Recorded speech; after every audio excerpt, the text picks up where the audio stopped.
Hello, welcome back again. So today we are going to talk about a couple of prepositional phrase. These couple of prepositional phrases are really useful in our daily conversations and spoken English as well. So first one is in spite of. In spite of মানে হচ্ছে সত্ত্বেও কোনো কোনো কিছু সত্ত্বেও যখন আমরা কোনো কাজ করে থাকি তখন সেই ক্ষেত্রে আমরা কিন্তু in spite of ইউজ করব। যেমন এখানে রয়েছে যে বলতে পারি যে তার দারিদ্রতা সত্ত্বেও সে সৎ ছিল। এটা বলতে পারি, তাহলে কি বলতে পারি? তাহলে ইনস্পাইট অফ মানে সত্ত্বেও, তাহলে এখানে বলবো ইনস্পাইট অফ কিসের সত্ত্বেও, একে প্রশ্ন করলে আমরা পেয়ে যাব তার দারিদ্রতা, তাহলে এখানে তার দারিদ্রতা বসেছে হিজ পভার্টি। ঠিক আছে, তাহলে ইনস্পাইট অফ মানে সত্ত্বেও, কিসের সত্ত্বেও? হিজ পভার্টি মানে তার দারিদ্রতা সত্ত্বেও। হি ওয়াজ অনেস্ট মানে সে ছিল সৎ।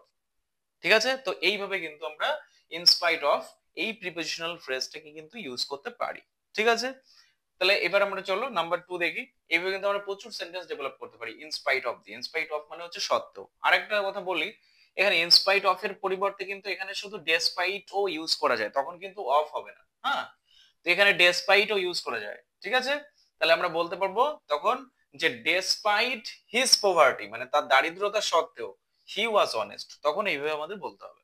তো চলো এবার দেখি নেক্সট ওয়ান কি রয়েছে, ইনস্টিড অফ। হ্যাঁ, ইনস্টিড অফ মানে হচ্ছে পরিবর্তে।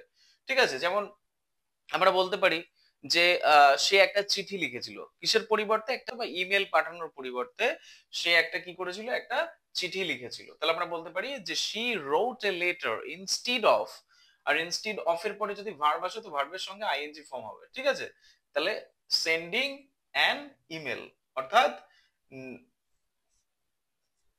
একটা ইমেল পাঠানোর পরিবর্তে সে একটা চিঠি লিখেছিল। She wrote a letter instead of sending an email. Okay, so I hope this couple of prepositional phrase are going to be really useful to your daily conversations and spoken English as well. Thank you, that's it for today. We'll see you in the next video. Thank you.